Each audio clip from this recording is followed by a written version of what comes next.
Ora, partindo desta sugestão que ouvimos a David Autor, que ele direciona sobretudo para os jovens estudantes, vamos tentar perceber que competências então devem ser entregues, com que competências devem ser apetrechadas as crianças e os jovens para as necessidades do futuro, de que ferramentas precisam para dominar um mundo em mudança acelerada.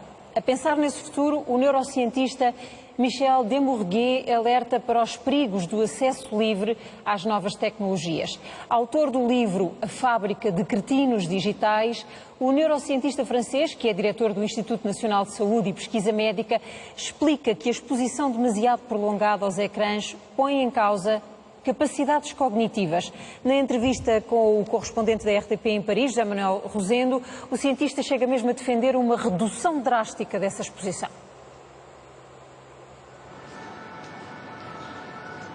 A revolução digital não tem um futuro pré-determinado, mas há quem tenha certezas quanto aos perigos que se atravessam no caminho. As novas tecnologias são uma boa ferramenta, mas as crianças e os jovens não estão a usá-las de modo a aproveitar o que elas têm de bom. Alors, je ne dirais pas qu'on les utilise de la mauvaise manière, je dirais qu'on ne les utilise pas pour ce qu'elles peuvent nous apporter de positif, mais qu'on les utilise pour des fonctions de divertissement principalement, dont il est largement démontré qu'elles ont des effets très négatifs, notamment sur les enfants et les adolescents. Donc ce n'est pas de la mauvaise manière, mais on concentre nos utilisations sur ce que la technologie a de moins intéressant à nous proposer. Michel Dembourguet diz que é o primeiro a reconhecer que os ecrãs e as tecnologias têm aspectos positivos, mas dá números que mostram o problema. Les jeunes enfants entre, disons, 2 et 5 ans, ils sont à quasiment 3 heures par jour. Les enfants entre 5 et 8 ans, ils passent quasiment 5 heures par jour sur les écrans. Des enfants, des adolescents, les adolescents, ils sont à plus de 7 heures par jour. C'est extravagant, c'est absolument colossal, uniquement pour des fonctions de divertissement. Et si on fait le cumul entre 2 et 18 ans, du temps que les enfants passent sur les écrans pour des fonctions de divertissement, on arrive à l'équivalent de 32 années scolaires. C'est un temps absolument colossal. É esta a dimensão do problema. As consequências são conhecidas. Les conséquences, en fait, les écrans, ils vont toucher à tous les domaines qui vont faire notre humanité, qui vont faire qu'on est humain, qui vont faire qu'on est capable de penser. L'un des premiers impacts, c'est sur le langage. Alors, c'est des choses qui viennent de très loin, hein. Le premier impact des écrans et la première victime des écrans, c'est le langage.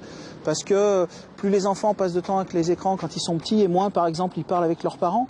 Et puis ensuite, moins ils vont passer de temps à lire. Et le langage, il est vraiment dans les livres. Quand on regarde la richesse langagière, elle est dans les corpus écrits. Donc il y a un impact sur le langage qui est quand même la base de notre intelligence, de notre pensée humaine. Il y a des effets qui sont très lourds sur la concentration. On a affaire à une génération d'enfants qui sont beaucoup plus impulsifs, qui ont du mal à se concentrer, à focaliser leurs ressources cérébrales sur une tâche. On a des problèmes de mémorisation. On va toucher au sommeil, qui va toucher à l'intégrité de notre fonctionnement.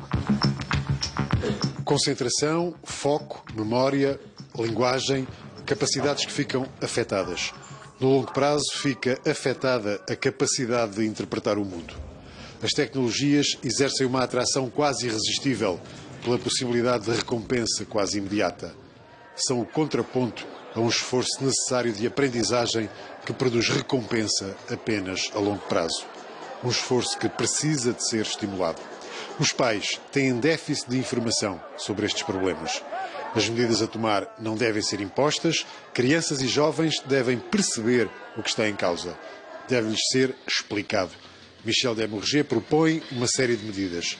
Antes dos 6 anos, o ideal é não haver acesso a tecnologias.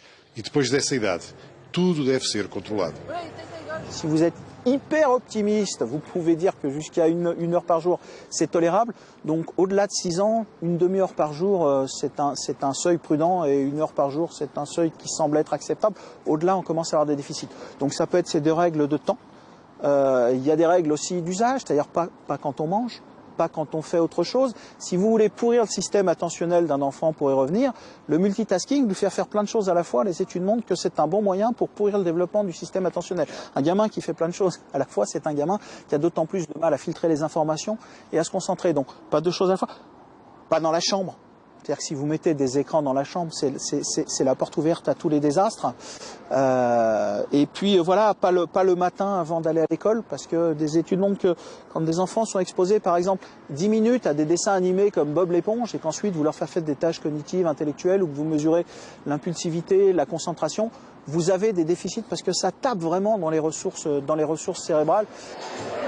São estas as regras para inverter ou travar a excessiva exposição às tecnologias.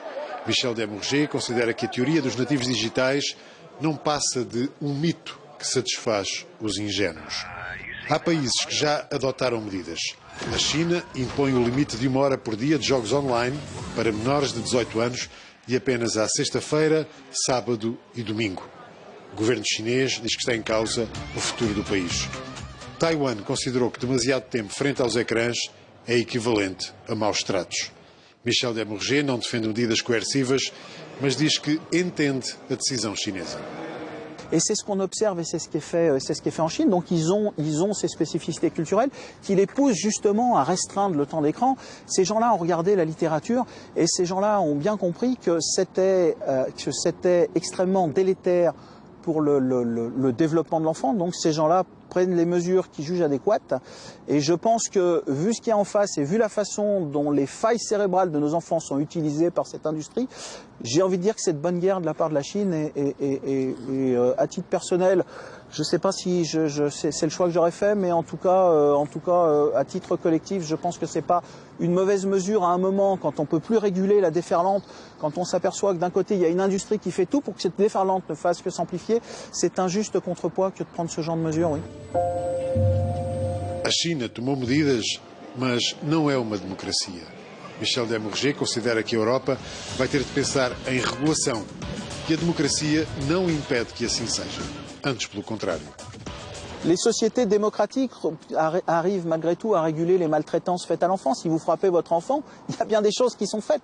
Donc à partir du moment où, comme Taïwan ou comme ces pays-là, on considère que c'est une forme de maltraitance, il y a un moment donné, oui, il va falloir penser à réguler. A cada passo, Michel Desmourget sublinha que, apesar de todos os problemas, as novas tecnologias podem ter um impacto positivo. Entre esse impacto, que pode ajudar à educação e formação de crianças e jovens, e a utilização desenfreada, estão os interesses económicos difíceis de combater. Si on informe les gens, mais d'un autre côté, il y a tout un lobbyisme, il y a toute l'industrie qui pousse, qui utilise toutes les ficelles et toutes les failles cérébrales, parce que notre cerveau a des failles. Donc cette industrie utilise toutes les failles, non seulement pour amener, mais pour conserver les gamins sur ces écrans, que ce soit la télévision, les jeux vidéo, les réseaux sociaux. Donc on est dans une bataille, si j'ose dire, qui est quand même un peu asymétrique, où nous on prend pas de mesures, mais il y a des mesures, il y a toute une industrie qui utilise ces déficits cérébraux, ces failles pour pousser les enfants à utiliser ça. Um problema complexo. Preparar o futuro passa por dar ferramentas úteis e por valorizar o esforço de aprendizagem. Aprender a ler o mundo deve ser o objetivo. As novas tecnologias até podem ser uma ajuda preciosa, mas tem de haver regras. Jaime Guilherme, José Manuel Rosendo, RTP, Paris.